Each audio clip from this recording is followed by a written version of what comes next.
మంచినీళ్లు, ఇంకోటి ఫ్రిడ్జ్లు, వాటర్లు అంటే ఇట్లా చేసుకుని సొంత నిధులతో డిజిటల్ బోర్డులు, నోట్ బుక్స్, హాస్టళ్లలో ఉన్న సౌకర్యాలకు సొంత నిధులు, విద్యానిధి, సంక్షేమ నిధి, ఇన్ని రకాల నిధులకు ఎన్ని రకాల డబ్బులు ఖర్చు అయితే ఏ విధంగా మొబిలైజ్ చేయాలో అర్థం కాకుండా నెల వస్తుందంటే భయపడి ఇబ్బంది పడి అక్కడ ఇక్కడ అప్పులు చేసి సంక్షేమానికి పాటుపడతా ఉంటే దాన్ని చూపించే కార్యక్రమంలో ఆ వ్యత్యాసం, ఆ ఇబ్బంది కనిపిస్తా ఉంటే బాధ అనిపిస్తుంది. నాకు వ్యక్తిగతంగా అయితే చాలా బాధ అనిపిస్తుంది. ఉదయం 6 గంటలకైతే రాత్రి 11 గంటల వరకు కష్టపడతా ఉంటే ఖచ్చితంగా దాన్ని మీరు ప్రజల వద్దకు తీసుకుపోకుంటే గతంలో క్వాలిటీ వార్తలు వచ్చేవి. వాస్తవంగా చెప్తా ఉన్నా అది 90% నుంచి 50% పడిపోయింది. 50% నుంచి 40, 30, 20%, 10% మాత్రమే క్వాలిటీ వార్తలు వస్తున్నాయన్న స్థాయిలో ప్రజలు చర్చించుకునే దిశగా మనం ప్రయాణం చేస్తా ఉన్నాం. అన్ని వార్తల్లో ఎంత శాతం క్వాలిటీ, ఎంత శాతం నిజం ఉంది అని బేరింగ్ చేసుకునే దాంట్లో ప్రజలు కూడా కన్ఫ్యూజన్ లో గడిపోతా ఉన్నారు. కాబట్టి సూచనగా భావించండి.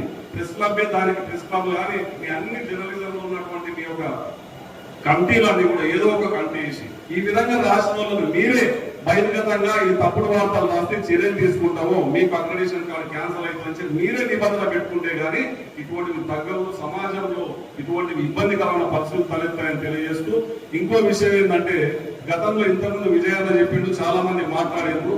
గతంలో ఉన్న పరిస్థితులు అప్పుడు కూడా అంటే ఎప్పుడైనా సరే మన యొక్క వ్యక్తిగత ఉనికి కోసం, మన యొక్క వ్యక్తిగత స్వార్థం కోసం కాకుండా సమాజం కోసం పనిచేయాల్సిన సందర్భం వచ్చినప్పుడు మాత్రమే మనకు గౌరవం, విలువ దక్కుతుందని చెప్పి నేను మీకు తెలియజేసుకుంటూ రాబోయే కాలంలో కూడా మీరు అనుకుంటున్నట్టుగా ఎవరో ఒకరు ఇద్దరు భ్రమపడి ఎక్కడో ఏదో ఉందని చెప్పి మీరు అనుకుంటున్నట్టుగా ప్రయత్నాలు చేస్తే మాత్రం గందరగోళంలో సమాజం పడిపోతుంది.